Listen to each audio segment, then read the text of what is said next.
What's happening, guys? It is Friday, TGIF. If you're getting off of work now or in a couple of hours, congratulations. Enjoy your weekend. Let's talk a little NBA DFS.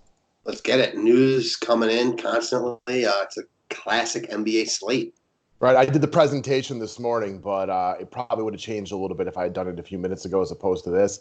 In the meantime, if you don't love all the changes that NBA DFS gives you and you want to simplify your DFS process, check out playing over at Overlay Fantasy Sports. The website link is below. There's just so much that goes into NBA every single day, and you're trying to play multiple lineups on DraftKings, it can be overwhelming. You're looking for a little bit of a simpler game, check it out. They give you close competition. Yesterday, I had a terrible record on Overlay, but I think like 5 of my losses were within a couple points of each other. So it's supposed to give you a lot of that suspense that we really play fantasy sports for. Yeah, I did not have a horrible record, but I went 7-5 and had a couple of those same losses, so it hurt. But hey, that's part of it. Yeah, there was a lot of tight ones yesterday. Yeah. The sweat was for real. Mm-hmm. All right, guys. In the meantime, if you're looking to get away from sports for the night, and you're looking for a new Netflix show, I just watched Mindhunter over the last couple of weeks. If you like serial killer type stuff, I thought it was very interesting and worth a look. Sweet. All right. So as far as the 5-pack deal today, guys, all people who purchase a $5 day pass today, which gets you the full video. For those of you who don't know, we do these public videos for everybody to watch, but they're small teaser videos. For the main content, you can get a day pass. You will get it tomorrow for free as well. Let's get it. All right, guys. So first place I'm going, and I'm kind of glad we're starting off with the Boston Celtics. Since going through who I was looking at like 6 or 7 this morning, I was checking out ENES KANTER. I mean, he's too logical and makes too much sense. But now there's a lot of Boston in play. Jaylen Brown is out. Kemba's limited to 30 minutes. I mean, there's a lot to take a look at Boston today because they're playing the Atlanta Hawks, who give up DFS points like they're going out of fashion. My only knock on ENES KANTER today is that he's center eligible only, and the center spot's usually at a premium. He played 26 minutes the other day, so don't be surprised if he's up, somewhere between the 25 to 30 minute mark tonight as they ease him back from his injury. No Williams, no Daniel Theis. They have no other big guys to play on Boston. And usually, even though he wasn't great last time out, 25 to 30 minutes of KANTER against a bad team like Boston, he could easily go for 40 today. So he's a risky fade. Yeah, he should definitely crush here. They're missing Brown. They're missing Hayward. They're missing Theis. He's their only big man this game. Atlanta can score. I don't know. Is Atlanta going to have Capella tonight? Do you know? I don't think so. Okay, well, either way, Boston's going to need KANTER's offense. I am a little bit worried about this game getting small with Capella not playing. But, again, Boston's just lacking so many bodies now. Kemba's on a minutes limit. They're missing their other 2 big guns. Obviously, Jason Tatum, a guy we'll talk about on members, only going to be hard to get away from. But those secondary Boston pieces, namely KANTER, are all worth a look. Yeah, there's going to be a lot of Boston in play tonight. We talk about this when teams are undermanned and they go up in tough spots, say they're playing at the Clippers or something like that. A lot of times you'll see guys do poorly, but when you're playing against Atlanta and there's still good players on Boston, there's a good opportunity for a bunch of these guys to succeed tonight. So this is probably the starting point for most people, especially within, chalky type of cash game builds. KANTER is 4,400, and we've seen this from him before. He could hit value in 8 or 10 minutes in a situation like this. For sure. All right, next up, your boy, Reggie Jackson. We're not talking baseball. We're talking basketball. Drummond's gone. D. Rose is out. The Pistons are obviously terrible, but I think at this point, what's Reggie Jackson, their best player by a good margin? Maybe. He's their best offensive player right now. I also expect the Pistons to play well today. I don't expect them to win this game, but I expect a good effort from them after dealing Andre Drummond, their leader in their clubhouse forever. I expect the rest of the guys to rally together. Jackson's just played really well. We've used him, I feel like, a couple times recently, especially last time out. He was really good for us. Price jump, but deserves it. He's in a fine spot here going back to the team he used to play for. Like you mentioned, he's their best offensive player right now, which is sad for Detroit, but it's the truth. They're bad. A lot of threes. He does a lot of different things. I like him quite a bit. He's playing big minutes now. Sign me up. It's one of those games where you kind of expect his efficiency not to be great, but his bulk should be overwhelming. Exactly. Who else is going to score? I mean, you talked about it the other slate when he had 18 DK points in his awful game. but he shot 1 of 16. I mean, that speaks more than anything that he shot 16 times. So I'm really buying what he's selling right now. I'm really confident Joe Dumars and Isaiah Thomas aren't coming through the doors tonight to play. You're not even going to see Bill Lambier or Rick Mahorn or anything like that. Like, it's Reggie Jackson on this team, and there's a good opportunity for this one not to be competitive, hence the high double-digit spread and things like that. But Reggie Jackson's going to have to do a ton tonight because they just don't have any other options. Mm-hmm. All right, let's move along from there. So Philly is reeling right now. This is I don't know, they have to play hard tonight. Watching them last night, again, they were trying, but Embiid does not look like himself. He managed to meander in decent fantasy points by the end of the night, but honestly, he did not look good, crying for fouls all game long. I like Ben Simmons tonight, and I hate using the cop-out of he's too cheap, but quite frankly, he's too cheap.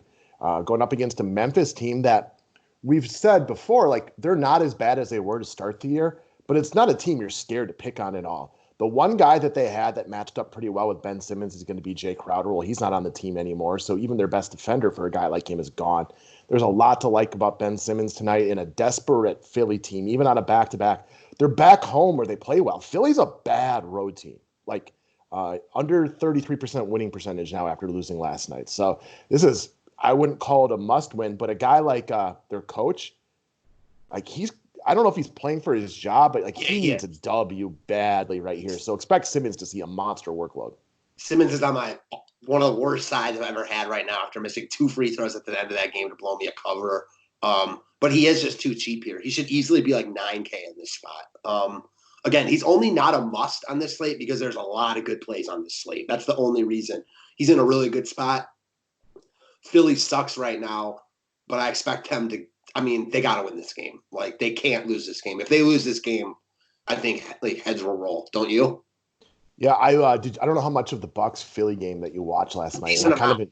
I enjoyed the announcers talking about how everybody owes Jimmy Butler an apology. He's dumb for leaving Philly. That's what Reggie Miller was saying. Yeah. Yeah, like maybe Jimmy Butler knows something y'all don't know because there's clearly some attitude and work ethic problems. And Embiid's health, he gets hurt and then he gets out of shape. And you can see, like, last night, he just couldn't hang with Milwaukee because he's just he's just not in shape. People have been saying the same thing, like, about Karl Anthony Towns. Like, this dude never won, then finally got, like, Butler came and called him out on the stuff he needed to get better on, like, ran Butler out of town, and they still haven't won. And, like, I agree with both of those points. Right, like, Karl Anthony Towns is more talented than Jimmy Butler. I don't even think that's a conversation to be had, but Jimmy Butler, like, if you were drafting teams right now, like, I think for me, like, Butler is right up there with Giannis as a MVP type of candidate. Like, Karl Anthony Towns, talent-wise, he's like a top 10 player in the NBA, but the list of guys I would take before him if I wanted to start a team, there's probably 30 to 40, and that's bad for when your talent is top 10, maybe top 5. Yeah, that's sad. Right? I don't agree, but I get why you say it. Well, you believe in him more than I do. Like, sure. You believe that the talent he'll turn himself into a winner. I just don't believe in it. I get it. Again, it's hard to win NBA titles, so I'm not saying he's going to win a title. Sure, but is it hard to win regular season games? No, I'm just not writing him off yet. Yeah. Your boy Devin Booker doesn't win many regular season games. That's a pretty good burn right there. I can't say much about that, can I? So you can be really talented and not have, the right team around you. Now, maybe that's not the issue with Towns because, like I was saying, he's never been good. So maybe he's just never going to be a winner. I get that. Yeah. Devin Booker comparison solid, though, Belmont. I got to give you points for that one.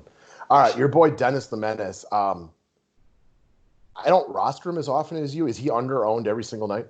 Yeah, honestly, I haven't been rostering him as much as, like, we talk about him because – it just seems like on the slates he's on, there's other options I like more. Nothing to do with him. So I'm just this guy's got cash game value to GPP value in 9 straight, like big GPP value in a ton of them too. 40 plus in the majority of his games recently, and he's not even 7K. Gotta like this matchup a lot against Detroit. The thing about him that I like also, and I talk about this when I write him up, he's game script proof. No matter how the game plays out, he's going to get major run. Because in a close game, he's closing for them. And in a blowout-y type game, and, unless it's a crazy blowout, like, he's getting run over Chris Paul. So sure, you don't want to wear out the old man, right? Exactly. And he's good, man. He shoots threes. He's a really good assist guy. I like Schroeder. He's obviously the thing that he offers most is he can score the ball, but I'm a fan and I like him tonight. I think if I asked even like quality sports fans, like most of you guys listening to this, to name 15 players that averaged 19 real points or better in the NBA this year, I don't think anybody would say Dennis Schroeder. Yeah, you know who his numbers remind me of? Let's see if you can guess this. Can you give me an Eastern Conference or Western Conference? East.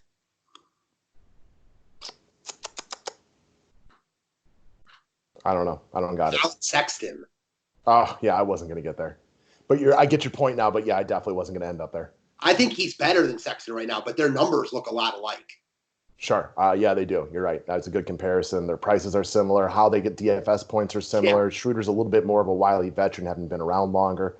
But yeah, that makes a lot of sense. So, all right. Yeah, sweet. You've kind of been talking about Schroeder more than I have recently. It seems like neither of us have really owned him, but I like him a lot tonight. I don't think he's going to get much love here. He's rock solid in all formats. People struggle to pay this kind of money for a bench guy, but he's kind of like taking over this like Lou Williams role where he just comes in and he's a tour de force of scoring when he gets into the game. What? I'm not asking you why, but why isn't he for sixth man of the year? I think because the hot stretch is newer. He wasn't playing as well at the start of the year, but I do think if he plays like this for a little bit longer and OKC remains in the playoffs, that he'll definitely get talked about a lot more. For sure. You're right. He hasn't played like this the whole year. So good point. So, all right, guys, that's what we got today. Signups are done through the website. The link is below. Go check out Overlay. Link to sign up for Drafters is below. Have a wonderful Friday, and we'll see you guys for some Overlay talk in just a little bit. Thanks, guys.